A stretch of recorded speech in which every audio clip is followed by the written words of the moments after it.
Running Sentences presents A Spy's Dagger, Part 10. A King and Some Mayhem. Revelation shakes the princesses and leaves lots of questions about what they should be doing next. All the while, Dante decides he has to try and figure out how to get out of here alive. This story is written and narrated by Michael Honering. It is a work of fiction, so any names, characters, businesses, events, and situations within the story are products of the author's imagination. Any resemblance to real people, situations, characters, businesses, events, and/or fictional businesses, characters, events, and so on and so forth is purely coincidental. Copyright 2025, Michael Honering. All rights reserved. The room that King Usa led them to was a war room of sorts. It had a long table with lots of maps and suits of armor ringing about the place. It was also designed with more than dwarves in mind, since the ceiling wasn't pretty high. Usa had moved over to the head of the table and sat down at it, pointing at the map in front of him. "Take a good look at this, ladies." "What is it, aside from a map, I mean?" Abella asked. "A dour look at your kingdom's situation." This is why the king had hired more spies and was keeping an eye on everyone? Dante had not moved closer to the table after entering the room, or the map, his words coming out before he could really think them over. "Yes, indeed, Mr. Spy. Things like the countries and even the land around our kingdom were all potential threats. He'd been trying to make a lot of alliances and keep the peace while he was at it." "Which is now all under threat," Ilsa added. "Thanks to a sudden death, yes." Ilsa looked to the two princesses, who looked away as if they'd done nothing. "And now we need to keep the calm?" Dante offered. "That's up to the princesses, yes. They need to quickly establish themselves as leaders to fight all of this." "And what if we don't agree with one another? Then what?" The dwarf offered a shrug to Abella and began pointing out at spots in the map. His fingers thudded heavily against the table with each tap he made. Dante studied them as he stepped a bit closer, and thought the spots over as they were pointed out. "Last expected strongholds?" "Unless you want to go underground, yes, those are your safest spots, which means you'll have to abandon this castle and its lands if you don't get your act together." Ella now took a big step forward. "Why should we trust this?" "Yes, as my sister says, you've done nothing but talk about how my father did this and that, but have provided no proof that any of this is true." "You don't believe the secret entrance was enough evidence that something was weird and should be investigated, Abella?" Princess Abella firmly shook her head no to the question from Usa. "More would be nice." "I have to admit that something more would probably be helpful in getting things moving, Mr. Usa." Sighing at this comment from Dante, King Usa got off his seat and moved towards a chest not far from it. It was a low, small thing, barely noticeable with the table right there. He opened it and pulled out a lot of documents, which, when he came back to the table, were promptly tossed onto it. The two princesses were quick to grab up sheets and then look them over. Dante was a bit more slowly, just looking over the title, since they were being grabbed up and he didn't have much time for anything. He had to frown, though, recognizing the handwriting of King Horn. "Read to your heart's content. I'll be in the next room planning moves to the dwarves. If you lot get off your asses, let me know." The king walked away while the two princesses kept reading more and more paperwork. Isla came up to Dante and gently tapped him on the arm. "So what do we do now?" "Keep our senses and go see what the king is hiding away. If those two can work together, so can we, and, well, let's just hope everything works out." "We can keep our heads around ourselves and work together. We must. Often our choices are led to us instead of us taking them. Not that it makes much sense," Abella offered. On this, though, we will work together, as my sister Abilla says, at least until all of this is over. We need something of you, though, Dante, though, Abilla added after a moment. To go out there and find out what's going on, because if it's that, what you're asking me, I can't do it. This needs actual scouts and military force, not some lone person against the world. Are you running away, then? No, being realistic, Your Highness Ella. This is your battle to take on, and I'm already playing my part. How so? Dante sighed at Abella's question as he tried to figure out how to put it into words. It was no easy task, as lots of things were going on and being thought through. My job is to find out who would betray the growing alliance of your kingdom. At least that's what your father wanted, to seek out and help strengthen what sources I could find. Granted, I did not know any of that at this time, but my job was to clear the way so that your father could fight this war, Abella. And now we need you once more to go into the breach. And to do what exactly, Ella? What would you have me do that others cannot do more ably? I am a spy who creep around in the background, or go read books that somebody had hidden away. So far from what we know, those forces we're facing are mindless creatures who will just throw themselves forward without a plan. His words land with a rather heavy thud as both princesses look at him in disgust. He shrugs, since the conversation appeared to be mostly over, and headed after the king, with Isla following after him a few steps behind. Weapons upon weapons surrounded Dante as he entered the room he'd seen the king go in. Swords, pistols, a few wheel-lock rifles, among the tools of death and destruction that were placed along the walls of this corridor. Usa stood not far away, examining things, with another dwarf, and looked over to them as they entered, and greeted them with a nod. You didn't read the documents? It felt like a waste of time, King Usa, and you are after something more that needs to be said. Well, I want my kind to be able to walk on land once more. Is that so surprising? Not exactly, but you should make sure the princesses are aware of what you're doing, Lady Isla said. If they can't figure it out for themselves, then they will lose this land and this war faster than they can think about it. Best to let them do what they will and watch things play out. But doing that will harm your chances of survival if this threat is real. Oh, it is real. Goblins, orcs, a few dragons headed this way to scorch the land and make it more comfortable for their lifestyles, along with various other creatures that I don't know about. And now I am getting caught up in all of this because nobody wants to sort it out before it got too big. You obviously want something from me? This king nodded and moved towards him with a big nasty blade in his hands. As he approached, though, Dante slid his foot back, ready to brace for a fight that might be coming.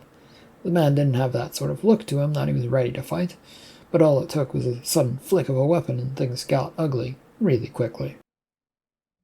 I want you to convince those sisters of those princesses that this is the right course of action. Convince them of all of this, that you should help them set the world right? Is that what you're asking? Lady Isla questioned. The ground rumbled under their feet, followed by dust sprinkling about from the roof.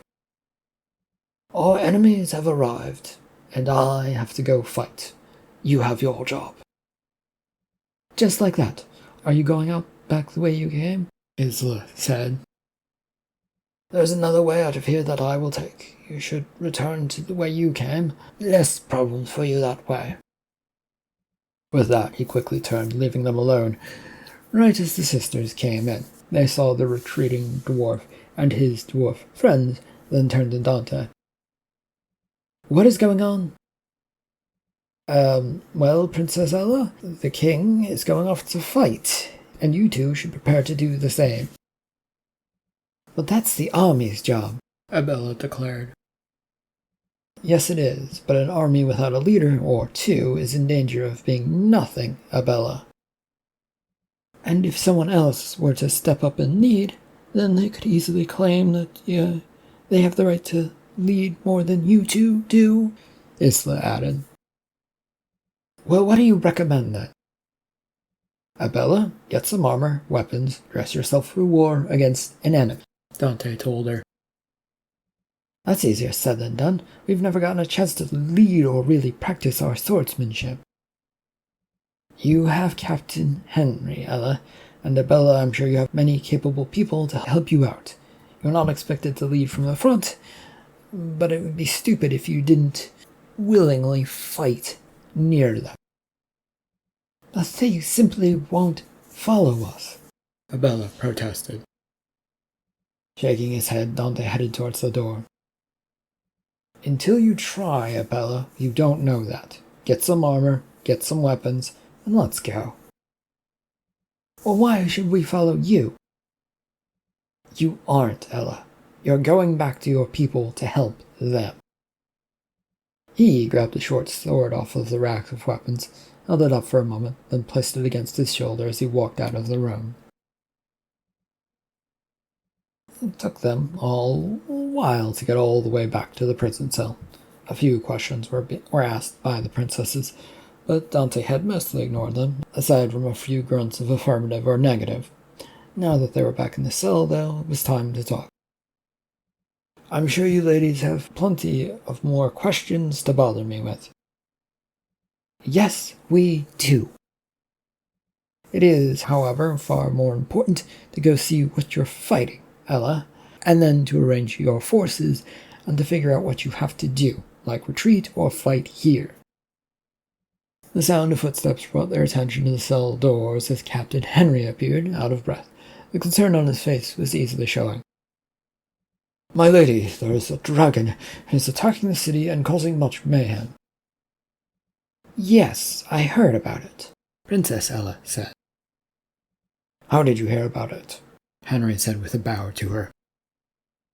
It's complicated, but I heard the noises, and there's a dwarf by the name of Usa who says they are here to help us, but we may need to retreat. Are you sure, my lady, my princess? Are we allowing your sister anywhere near this? You'll have to let me around this, Henry. We don't have time for a divided fight over power. My sister Abella is right, Henry. We don't have time, and if we don't act, others will take the chance to claim power for themselves. Let us get out of here and see what the situation holds, Ella announced. Henry shot a look towards Dante, who shrugged in return, trying to keep things moving. The captain, though, did not look happy with any of this, and not like he wanted to move out of the doorway. What have you done to them, Dante? The ground, though, was shuddering, and a screech ripped through the air, reaching them even down here. Everyone glanced upward, trying to see what they already knew they couldn't see. Now would be a better time to get moving, yes? You're not the most convincing of person, Dante, but I have to agree, Abella said. I might not be, but there are greater things at risk here, aren't there? I'm sure the captain wants to get moving. Captain Henry was chewing his lip, looking about nervously, and he'd already been defeated, but he didn't want to give up. Yes, we need to get out of here and to get my lady to safety. We aren't going to safety, Henry. We need to go see what's going on, and to lead our people. We need you to lead the way to let us see, Ella ordered. He still was chewing his lip away before he said, Yes, darling. Now, having caught his breath, Captain Henry swung on his heels and hurried out of the cell area, with the trickle of them following along a few steps behind. A sunset sky greeted them as they stepped out onto the wall rampart overlooking the castle. Overhead there was a big winged creature flapping its wings and letting spouts of fire from its mouth out into the air in front of it. Not far off the walls of the city appeared to be an army coming from the ocean, heading straight towards the walls of the city. You've seen the situation and you know it's terrible. Now please, can we get to safety? I don't think there is a safe area, not with a dragon flying around, Abella said dryly to Henry. Abella is right, you know, Henry. We can't simply walk back to safety, not with my people in danger. What would you wish us to do, then, dear Ella? Captain Henry protests. I don't know yet, but I'm open to any suggestions. The dwarf said he was going to fight, right, Ella? But he wanted us to leave this area for our safety? Yep, Dante interjected. He pointed out many safety spots, or at least safer than this one here, Bella. His forces are now appearing on the field over there, and they're going to do that so you and your sister can escape from here? I guess that was the plan. He never really said what his plan was. You cannot just take the word of a spy. Why not? Captain Henry whirled on Isla for questioning him and pulled his sword out from the scabbard. He is a known liar. He says whatever he wants someone to hear, and then plays with that for the sake of the government. All those things along those lines. The sword was wavering about as Captain Henry announced this, coming close to Dante's throat, but he didn't move. Not to defend myself, but I will point out, Henry, that you do the same thing. And anyway, it's the king that ordered me to do what I do. Right now, we don't have time to argue about any of this. Oh, don't we? Captain Henry shot back. Not with a dragon flying around now, Henry. As you said, we get to safety, but not to hold up and try and wait this out, which appears to be what your plan is. No, it wasn't. The captain was looking wildly about, seeing that nobody was buying what he was saying. Let us get a move on, dear. Us standing around won't get this fixed. Agreed, Ella. Though, Captain, it should be noted, we aren't going to hide either. Yes, as my sister says, it's time to stand up and fight, Princess Ella said. For our father, then, sister? More like our mother, Abella. She's the one who drove us forward, Ella said. I didn't really get that many lessons from her, though, Abella offered with a frown and a thoughtful look. No, you didn't get much time with her, Abella, but I at least got some before her passing. She told me enough that we have to face this. Good to hear. Lisa wanted you two to lead. Well, I guess we're getting that, Dante said. It is not about what that dwarf wanted. We don't go by what he wants. Dante flinched at Ella's comment, in part because the dragon had zoomed overhead, in other part it was sort of a rebuke. It was a rebuke. It was weird how this dragon, though, wasn't firing off its fireballs, but right now, at the city, but merely circling around. I don't mean to jinx us, but do dragons usually not attack? Isla's question drew stares. They have a history of doing whatever they want, according to the old books, Captain Henry announced. That's the captain's way of saying he doesn't know and didn't read up enough to know such things, Abella said. Don't point fingers, dear sister. He's only doing his job protecting me, Abella. Which would be going better if we were all moving, Captain Henry pointed out. Slowly, one by one, they began departing the ramparts, with Henry going first. Dante was the last off, keeping a watchful eye on the armies to the south and the dragon circling about. Neither seemed all that big of a threat at the moment. Running as hard as they could, the entire group moved through the streets. They were busy keeping an eye on the dragon while heading to the south gates of the city. The circling hunter in the sky following them, seemingly, but still not attacked. Is it waiting for something? Probably, Abella, but I don't know what. The words from Abella and then Ella did not lend any comfort to the situation, which in turn made Dante grimace. Here he was, his job done, and yet he was still following these two princesses like a mindless fool. He admitted to himself that he likely was exactly that, a mindless fool, but also that Isla was chasing after them, and he might want to help protect her. Not that he would be good at doing that against an army of creatures he'd never fought before. Is there any reason for them to wait for their attack, or for them to attack now? Isla asked. According to the old stories, Isla? No, though there are maybe some lost to history. If I remember there were some hints about these creatures of old that would come back someday, Dante said. Those sorts of things were barely mentioned in books, Dante.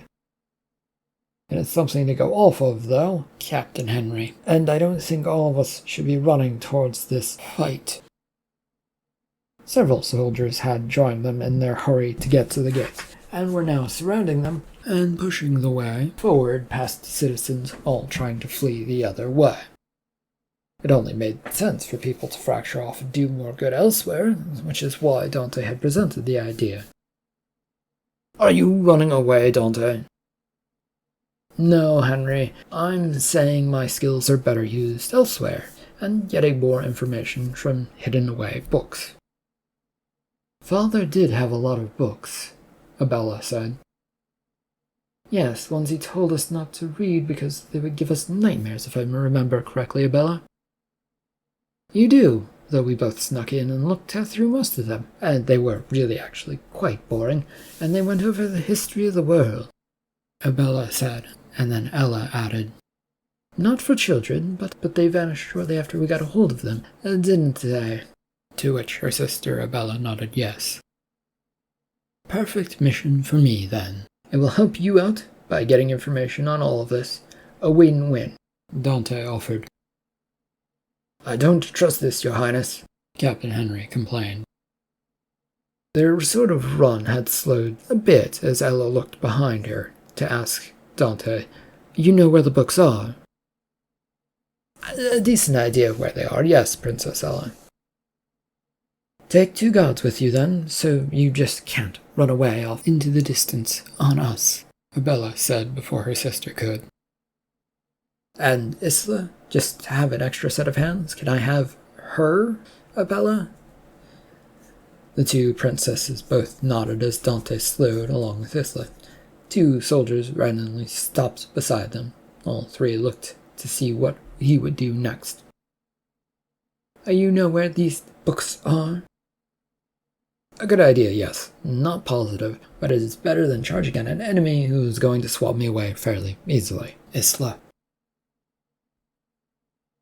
It took somewhat of a rush to find the place that Dante was looking for. They'd gone to the district with lots of nice houses, but not too far into that space. Here there were a few big houses, but they were all still close to one another, but far enough away that they created side streets between them. Dante had run down and almost passed one that had a basement hatchway, which he skittered to a stop and returned to. Is this the place? Hopefully yes, Isla. I believe the king moved things here to keep them safe and away from prying eyes. What even is this place, Dante? It's an old wizard's home. A what? A home for wizards of old age. Oh, we'll have to break in, though, by the way. She moved to step in front of him, looking at him very worried as he approached the hatchway. Isn't it dangerous to try and get into a wizard's home, then? And since when are such, powerful magicians back? They aren't, as far as I'm aware. This is just an old house, though still believed to be guarded by magic. I believe you can't take anything out of here, but you can put things in. Don't we need to get the books out? Maybe. One of the guards can stay out here, and we can test that theory by tossing out a book. But first, we need to get in. It would be easier just to ask. Go to the front door, knock on it, and ask, Isla pointed out. No one lives here, or maintains the place. It's abandoned, but kept up by magic, I guess. You could try the front door, but it will be locked, and the only person I think of who had a key was the king. And if you want to go try and find that, be my guest, but I don't know where any of his stuff is. Hunching down, Dante got close to a hatchway that had a lock and chain on its handle. He drew out a set of lock picks that he kept hidden away, and with a few moments got the thing unlocked. Just to be safe, though, he hurried a few steps back in case any spells went off. There was a puff of some dust that came up, but other than that, nothing. So he hurried back to the hatchway doors, pulled off the chain fully, and yanked them open. Pounding down the steps, Dante found himself in a room that was lighting itself up. Candles and torches sparked to life as he came in, showing off a fairly big room filled with bookshelves and books. Isla was a few steps behind him, and came to a stop behind him as he went towards a nearby table. There was a candlestick on top of that didn't have a candle, so Dante grabbed it and tossed it back towards the exit of the hatchway and up and out.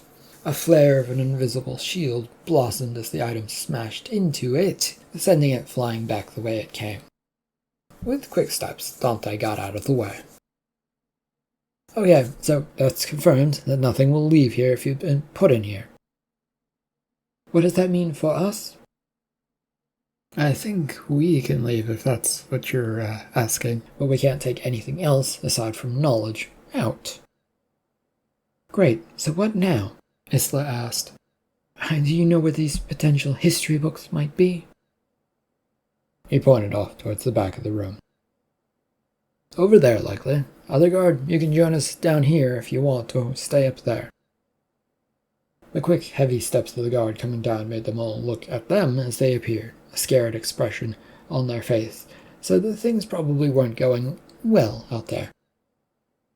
Fire! The newly arrived guard said. From the dragon? Dante asked.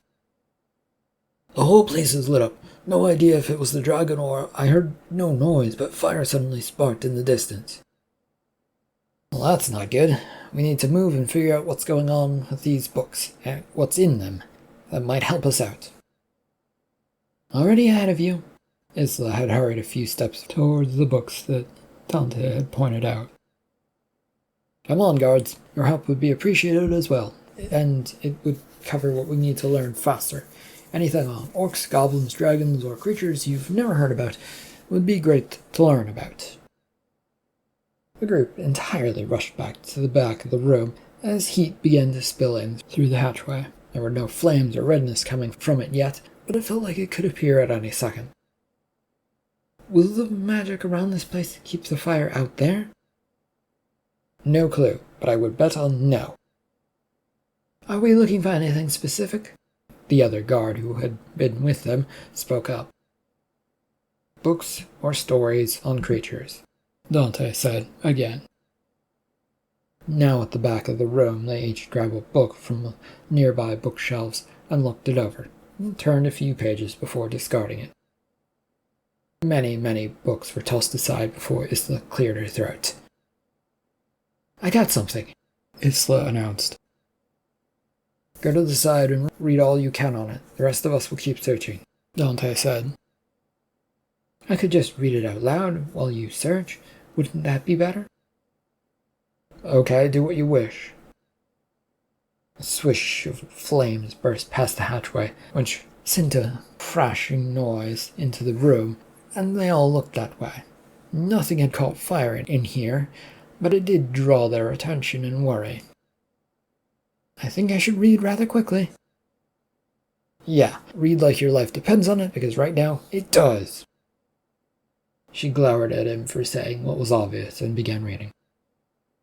The creatures of yore will arrive on the precipice of a family betrayal, bringing an era of darkness and haunting. The royal family, eager to grab power, will divide and divide again, being slowly wiped out for their failures to hold the lands.